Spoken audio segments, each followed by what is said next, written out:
Welcome to The Awakened Heart, a podcast for healing women, a place where your voice matters, your body is sacred, and your journey home to yourself is honored, no matter how winding the road. I'm Autumn Moran, and I am passionate about supporting women on their healing journeys. If you are a repeat listener, welcome back. Thank you for joining me. If you are new here, I want you to know that I am a licensed professional counselor. I provide trauma-informed therapy for clients in my private practice, specializing in work with neurodivergent women and trauma survivors. In addition to therapy and those looking for additional support alongside their therapy, I offer life coaching programs, including somatic healing coaching and an unmasking journey for late diagnosed neurodivergent women. My somatic coaching is designed as a complement to traditional talk therapy, helping you bridge the gap between cognitive understanding and embodied healing through nervous system work, body movement, breath work, and other integrational tools. Whether you're working through trauma, discovering your authentic self after years of masking, or both, my goal is to help you not just understand your story, but to feel genuinely safe and at home in your own body. New episodes drop every Wednesday and Friday, so be sure to subscribe, like, follow, so you don't miss a one. And if today's episode resonates with you, I'd be so grateful if you'd share it with someone who needs to hear it, or just simply leave a comment because it helps other women find this space and know that they're not alone and they're healing. And today I'm starting something new. This is my first series of the year, and it is a series on late diagnosis. And I want to begin with the first year after diagnosis, because that first year is unlike anything else you'll experience. When you get diagnosed with ADHD or autism in 30s, 40s, or 50s, after spending your entire life not knowing why you were different, everything shifts. Your past makes sense in a way it never did before. Your present suddenly has context, and your future looks completely different. But it's not just relief. It's also rage, grief, confusion, maybe rewriting your entire life story. Maybe it's realizing everyone saw you wrong. And it also could be understanding that you were never the problem. And no one prepares you for how hard that is. I'm speaking from experience here. I'm late diagnosed, and that first year after diagnosis, it broke me open in ways I wasn't expecting. The anger at all the years I spent trying to fit into a box I was never meant to fit into. The grief over what could have been if someone had just asked me how I was feeling instead of telling me I was too loud, too excited, too bossy, too much. The realization that no one ever saw me for who I actually am. So today, that's what I'm going to talk about, the first year, what it's really like. Not this Instagram version where you get diagnosed and suddenly everything is better. The real version, the messy, complicated, painful, yet liberating, often devastating, and very much a hopeful reality of it all. So what about the relief? Because that's usually what comes first. When you first get diagnosed, there's this, oh, that's why moment, That's why I've always felt different. That's why school was so hard, even though I'm smart. That's why I can't keep friends. That's why I bombed after college or after high school once I got on my own and everything became overwhelming. That's why I'm always exhausted.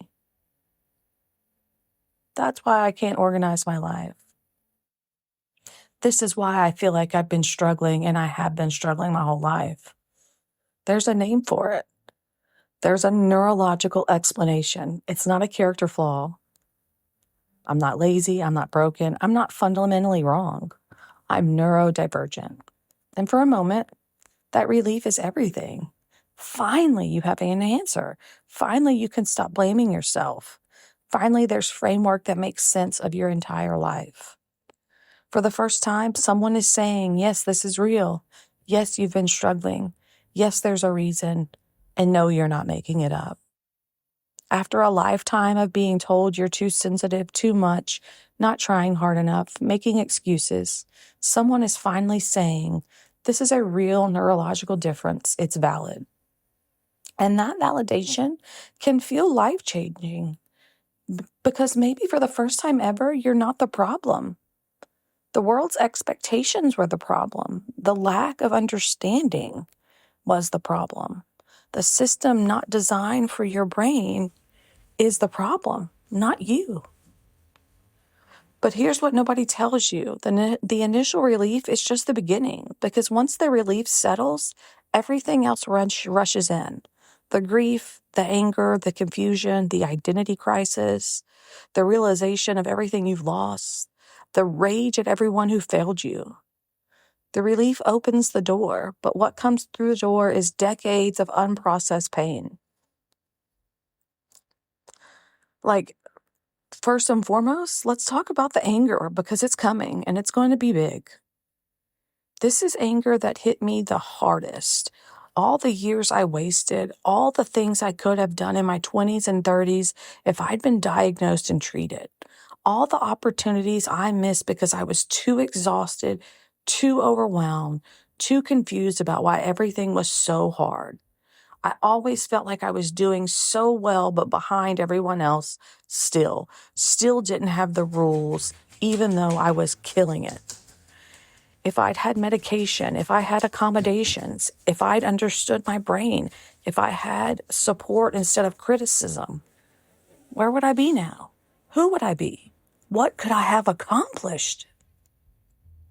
And now I'm 45, and I was diagnosed around 38, 40, and it takes time to figure this out after decades of struggling alone.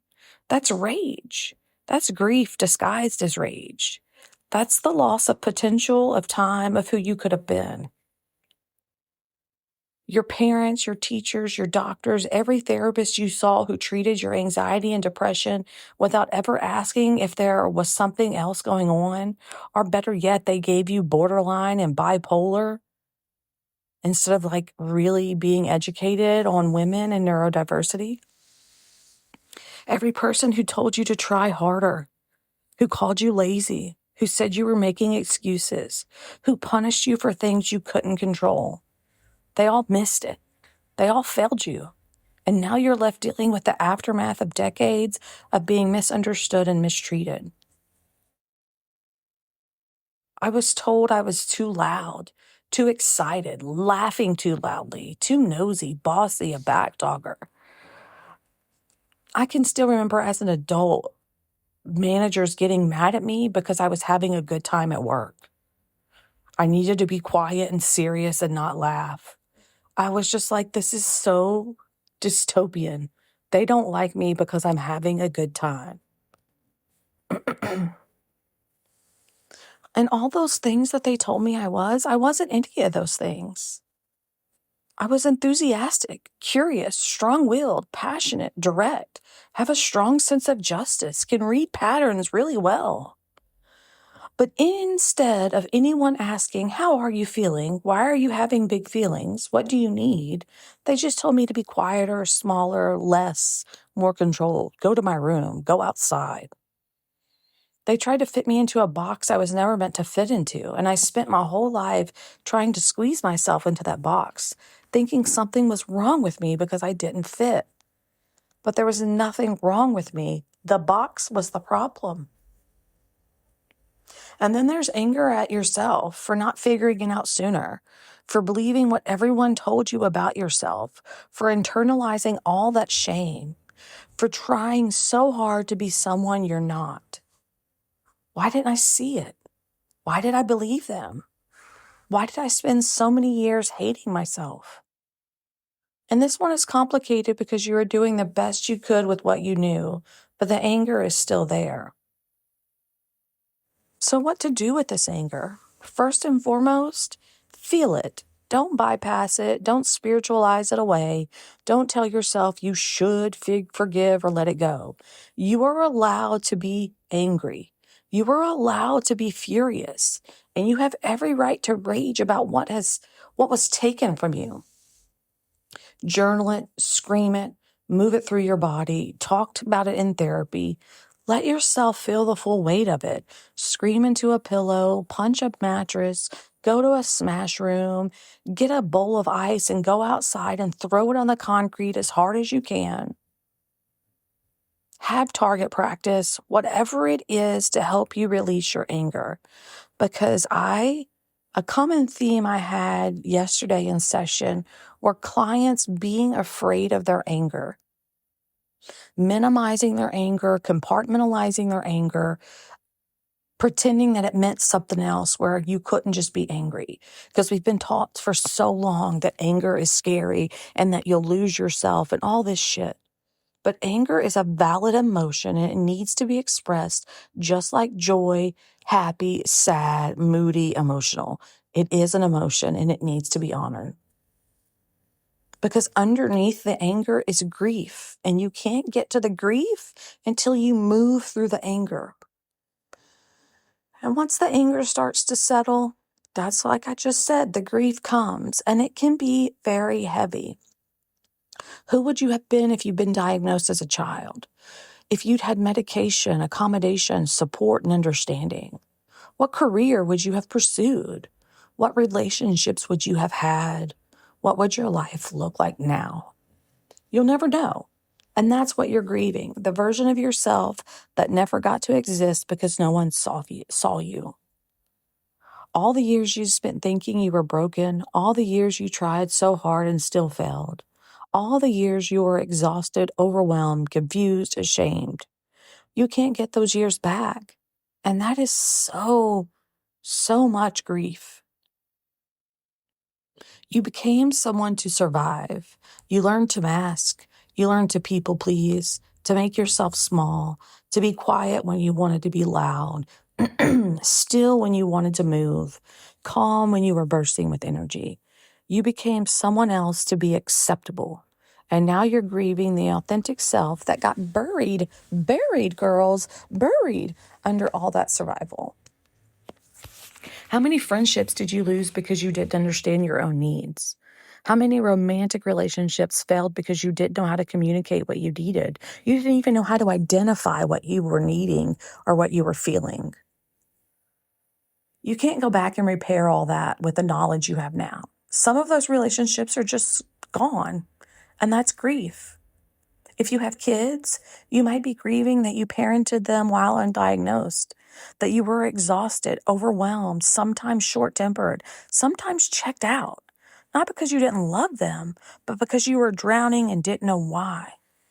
If they're neurodivergent too, you might grieve that you didn't recognize it sooner, that they struggled like you did. And that's complicated grief, and that is real. And sometimes the grief shows up in unexpected ways. You're watching a movie and a kid is getting accommodations and you sob. You see a child being understood and supported and you fall apart. You hear someone talk about the diagnosis as a child and you feel a punch in the gut because that could have been you, but it wasn't. So what do you do with the grief? First and foremost, let those tears flow. Let yourself feel it. Don't rush it. Grief takes as long as it takes. There's no timeline. Talk about it with people who get it, not people who say, but at least you know now, because fuck that. Write letters to your younger self. Tell her what she needed to hear. Tell her it wasn't her fault. And get some therapy or life coaching, lots of therapy, because this is grief. It's traumatic work. And for late diagnosed people, this can be traumatic. This can be very grief-ridden. You need to work through the stages of grief alongside of learning accommodations and skills and being able to identify your neurodivergence instead of making it small or ignoring it. And I want you to know that grief isn't linear. It comes in waves. You think you're through it and then something will trigger it again, and that's all normal. Excuse me. Now let's talk about the identity crisis, because getting a late diagnosis fundamentally changes how you see yourself. You thought you were lazy. You're not. You have executive dysfunction. You thought you were too sensitive. You're not. You're neurodivergent in a world designed for neurotypical people that play games and make lies and pretend. You thought you were bad at relationships. You're not. You just need different kinds of relationships. You thought you were broken. And you're absolutely fucking not. You're different in one of the most beautiful ways. But if all that was wrong, who are you actually? It's like you have to go back through your whole life and reframe everything through a new lens. That time you got in trouble in school, that was ADHD impulsivity, not being bad. The time you had a meltdown, that was autistic overwhelm, not being dramatic. The job you got fired from or that you couldn't handle and you quit, that was executive dysfunction and lack of accommodations, not being incompetent. That relationship that failed, that was unmet. Talk about jobs. From an early age, when I realized that I'm going to have to work, I decided to collect jobs. I would just work places that I thought were cool until I found one that stuck. And I left so many jobs because there were not accommodations. There were toxic workplaces. I didn't stay. You don't have to either. Every memory, every experience, every failure, every struggle, it all means something different now. And that is exhausting. You're literally rewriting your autobiography in your head. But what happens, and I think it's beautiful what happens in the first year, you start seeing yourself in a different, more graceful light. Instead of I'm a failure, it becomes I was trying to run a race with weights on my ankle that I didn't know were there. Instead of the I'm broken, it becomes I'm different and the world didn't accommodate that. Instead of I'm too much, it becomes I'm intense and passionate, and that's not a flaw. I am dramatic. I love it. I'm not going to not be dramatic. I say dramatic things. I get very dramatic about topics. It's not a bad thing. This shift from shame to guilt is powerful, but it takes time because you've spent decades internalizing the shame. You can't undo that overnight. And here's the hard part. You start realizing that the people around you, families, friends, partners, many of them kept you small. They benefited from you being people-pleasing. They liked that you didn't have boundaries. They preferred you accommodating and easy. And now that you're starting to understand yourself and advocate for your needs, they don't like it. You're changing, you're unmasking, you're setting boundaries, you're asking for what you need, you're taking up space. And some people want the old you back, the small you, the easy you. And you have to decide, do I shrink back to keep them comfortable, or do I keep growing even if I lose them? Simple, not easy question. And if you've been masking your whole life, which you might not actually know who you are underneath it, and if you're undiagnosed and you're just late diagnosed, you've probably been masking. So what do you actually like? What do you actually want? How do you actually feel? When you've spent your whole life performing, presenting the version of yourself that gets accepted, stripping that away leaves you with, I don't know who I am. And that's terrifying, but it's also the beginning of actually finding yourself. Sorry if there was a blip into the way the sound is going. I recorded earlier, paused, and I'm coming back. So this is the new version. If it sounds any different, my apologies. So, you don't have to figure out your identity immediately. You don't have to know who you are now. You're allowed to be in the messy middle. You're allowed to be discovering. You're allowed to try on different versions of yourself and see what fits. You're not a before and after. You're a person in process. And you know what? Something that no one really warns us about when it comes to late diagnosis, you don't just feel relief, then anger, then grief, and then you're done. It's cycles. And the cycle can look like relief, like, oh, thank God, there's a reason I'm not broken. Like, this makes sense now. Thank goodness. Then there's the rage. But I'm so fucking angry that it took this long, that I suffered for decades, that everyone failed me. And then you have grief. I'm so sad about what I lost, who I could have been, the life I could have had. Then there's relief again. But at least I know now. At least I can move forward with understanding. And then comes rage. But I should have known sooner. This is bullshit. And then grief. I can't get those years back. And around, up and down, ebbs and flows, it goes. Sometimes multiple times in the same day. Because there's no neat progression through these feelings. This is what grief is. They're all happening at once, and they're just taking turns being the loudest. You can feel relieved and angry, grateful and angry, grateful and grieving, hopeful and furious. All of it is true at the same time. So, honestly, what do you do with the up and down cycle? What do you do with this? I encourage you to stop expecting yourself to be done feeling things. This is not a linear process. When anger comes back, feel it. When the grief resurfaces, honor it. When relief returns, enjoy it. You're not backsliding. You're just processing something so massive. And massive things take time. So what about the practical side? Because you have this diagnosis now and you need to figure out what to do with it, right? Do you? Do you not? I mean, you do.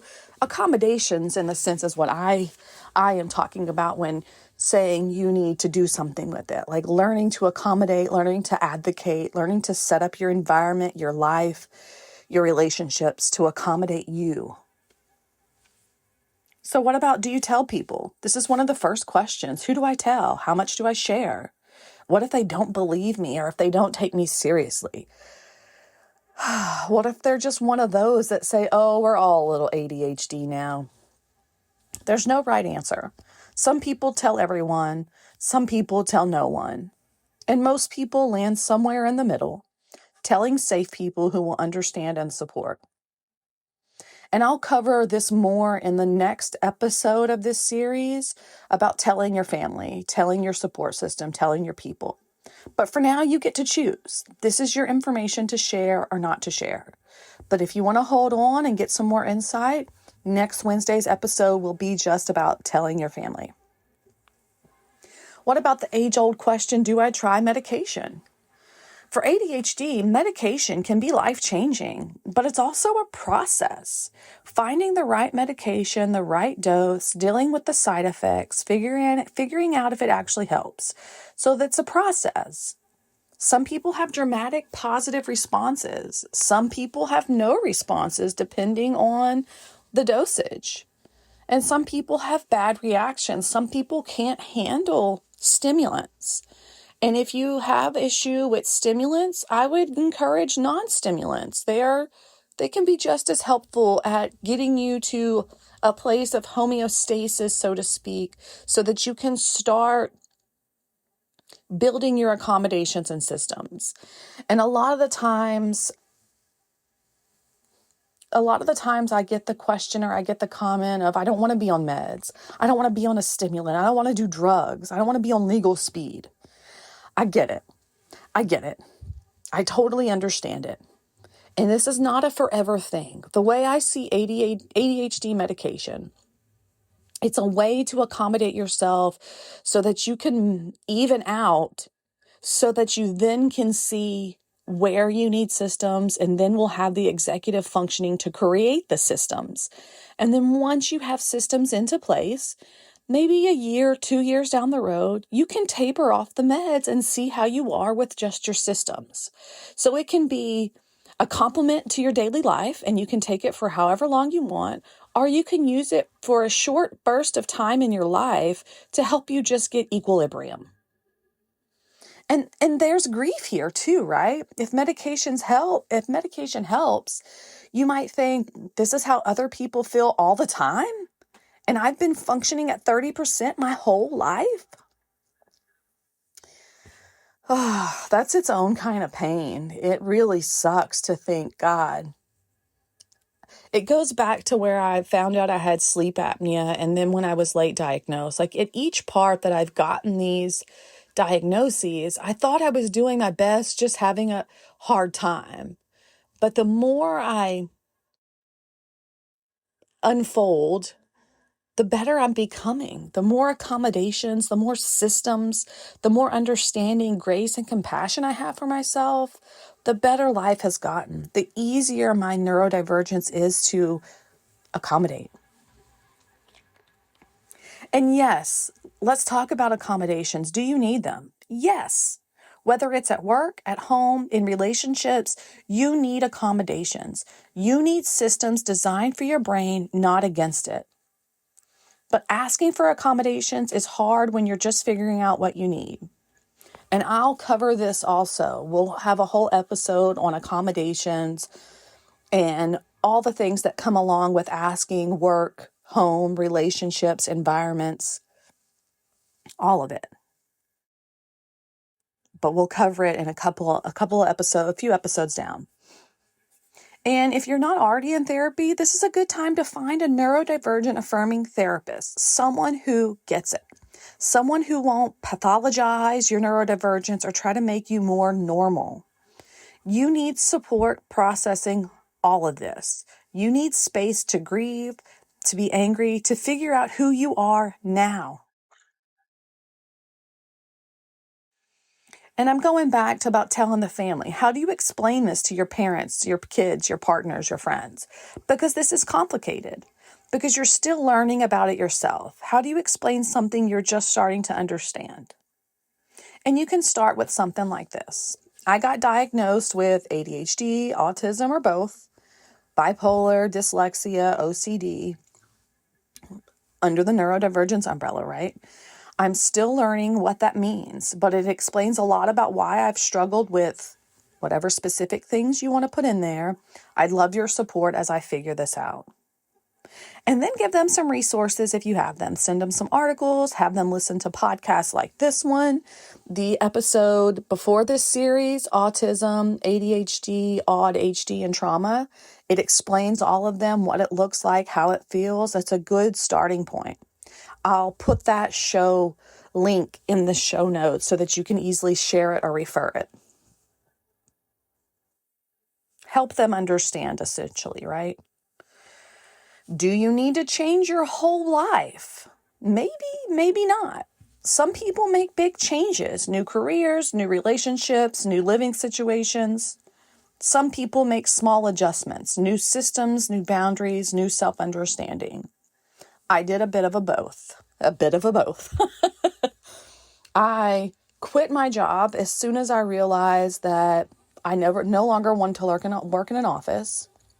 And that happened before my late diagnosis, but it led to my late diagnosis because once I got out of working with the hospital systems that only covered certain diagnoses because they were covered by the state or whatever, I was able to really get into the DSM and really get outside of depression, anxiety, and schizophrenia, right? The top three. PTSD, maybe. But people were way more quick to give somebody anxiety and depression before they would give them PTSD because it's not a billable service. It's the system shot.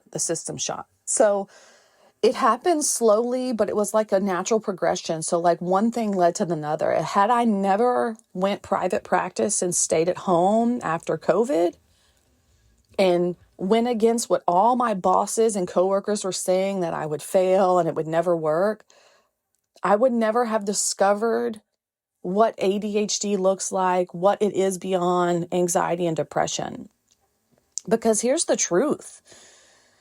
When it comes to neurodivergence, it's not something that's just huge in college, in the classes. They're just now starting to find out that the brain's not fully developed till about 30 or 31. So the gap. And we're not even going to talk about how neurodivergence was studied. It was studied on boys who presented outright characteristics. Women, girls were too much of a variable. They couldn't test us. So it's like, even with my education, because I know you might be saying, but you went to school for this. Didn't you study this? I did and I didn't.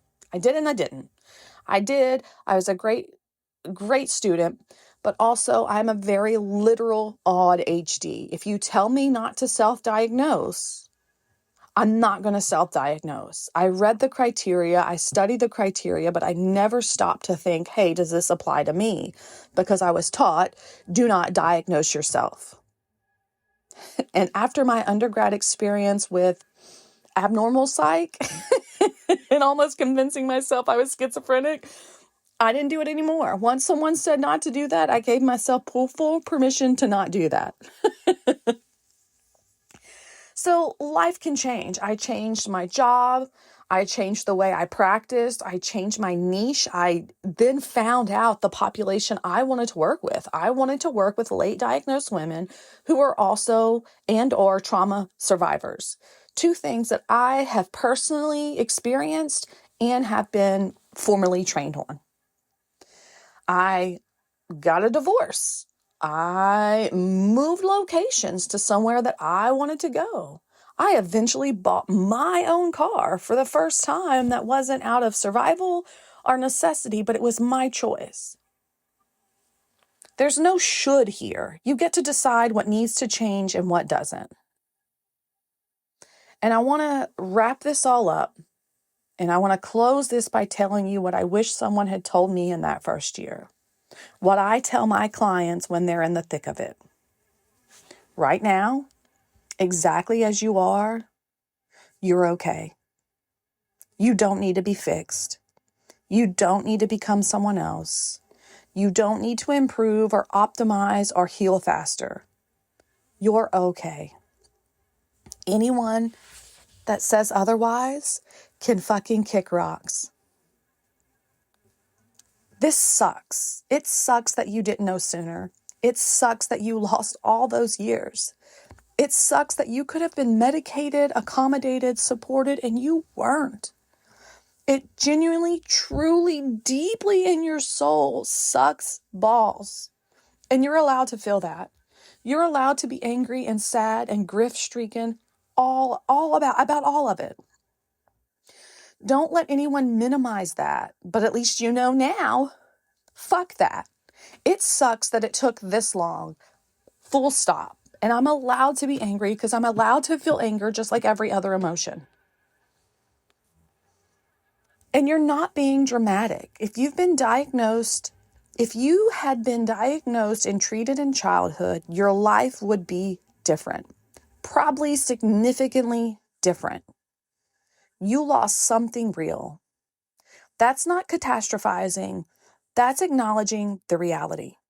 And you get to grieve that. You can be angry about that. You get to feel the full weight of what was taken from you. Both of these things are true. It sucks that you lost those years, and you can still build a beautiful life from here. You're not too old. It's not too late. You have not missed your chance.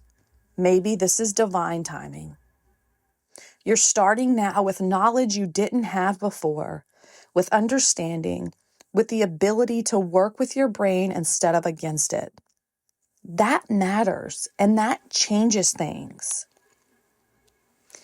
And I know this is hard to hear because I understand what it's like to be in your 30s, 40s, not yet in my 50s, but I understand. Feeling behind, feeling like I've ran out of time, feeling like there's not enough days for me to live the life and become the person I have always dreamed I wanted to be. You're not behind some imaginary timeline. You're exactly where you are, and where you are is where you start from. Let go of where you should be, because that's not real. Right now, this is real, and you start here. And when you stop masking, and we'll talk about unmasking, and if you want more before the series unfolds, there are episodes in my repertoire, if the catalog, if you will, I don't know what it is, my list of episodes of unmasking, and I will link that in the show notes as well to give you as many resources as I can. When you stop masking and start being yourself, you're going to lose some people. People who only like the performed version. People who needed you to be small. And as hard as this is going to be, let them go. Let there be space. Let there be distance. Simple, not easy. I know that. But when you're authentically yourself, your actual people will find you. The ones who love the real you, the ones who get it, the ones who support you being exactly who you are. They're out there and they're looking for you too. This first year is brutal. It's the most intense processing you'll do. It's the deepest grief. It's the biggest identity shift when it comes to late diagnosis. But it gets easier. Not easy, but easier. The second year, you're now rewriting your whole life story. You're not rewriting your whole life story anymore. Sorry. You're living forward with your new understanding. You're implementing what you've learned. You're building a life that actually fits. The first year is the storm. The second year is rebuilding. And the third year is starting to thrive. You'll get there. But right now, you're in the storm, and that's okay. Even the years before diagnosis, you didn't waste them. You survived them. You learned. You became who you are now. I get it. No one asked me if I wanted to be strong. No one asked me if I wanted to be resilient. But here we are. You can grieve what could have been different, and honor what you did with what you had, because both are true. You don't have to have it together. You don't have to be inspirational. You don't have to have your shit figured out. You are allowed to be a mess. You are allowed to be falling apart while you put yourself back together differently. This is hard work, and you're allowed to struggle with it. So that's the first year. The relief and the rage and the grief, the identity crisis, and the cycling through all of it over and over. It's a lot. It's probably more than you expected, and it may be harder than you thought it would be. Sometimes you want to give up and go back to who you were. Put your head in the sand. Maybe you want to just pretend like it didn't happen and just keep going, putting yourself in those little boxes that you were never meant to fit in. Maybe you're not quite there with accommodating yourself, but you're doing better at accommodating others. But you're going to look back a year from now and realize how much has shifted, how much you've processed, how much more you understand about yourself. You're going to look back and see that the person you were when you got diagnosed and the person you are a year later are different. Not because you're fixed or healed or quote unquote better, but because you're more yourself. And that's what the first year is really about. Not fixing yourself, but finding yourself, finding who you are inside without the performance, without the masking, without the minimizing, without the playing it small.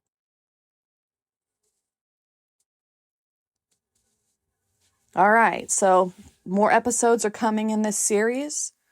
We're going to talk about the grief more specifically, and we're going to talk about how to move through it. We're going to talk about RSD, PD, rejection sensitive dysphoria, pathological demand avoidance, fear of being perceived, fear of rejection. Gosh, what else? The strong sense of justice, the ability to see patterns, how to accommodate, how to create systems, how to talk to other people, how to advocate. Like, I'm going to go into every aspect I can think of to help you with your late diagnosis. But for now, if you're in your first year post-diagnosis, I see you. I've been you. I am you. You're okay. And it sucks, because both of those can be true. I'd love to hear from you. Got a question? Please message me. Want to help more women hear this podcast, this episode, and support me in helping grow my podcast?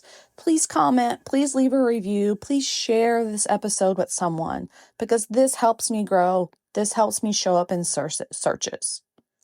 If you want to work with me in my private practice, I work with clients on their healing journey through evidence-based therapy. I also offer life coaching programs for women nationwide, including an unmasking program for late diagnosed neurodivergent women and a somatic healing program designed to complement your existing talk therapy. So think somatic healing life coaching program is in addition to your talk therapy. We're going to move, we're going to let the body heal while your mind is also healing. So a good complement. Because healing isn't just about understanding your story. It's about feeling safe in your body again. If you'd like what you hear, please book a free 15-minute consultation on the link tree in the show notes. But until next time, my dears, I want you to know that you are never, were never, and will never be too much. You're never too late, and you don't have to figure it out all alone. I'm right here every Wednesday and Friday. May you be happy and free. May our healing ripple outward to bless the world with happiness and freedom. Take the gentlest care of your awakened heart, and I'll see you soon.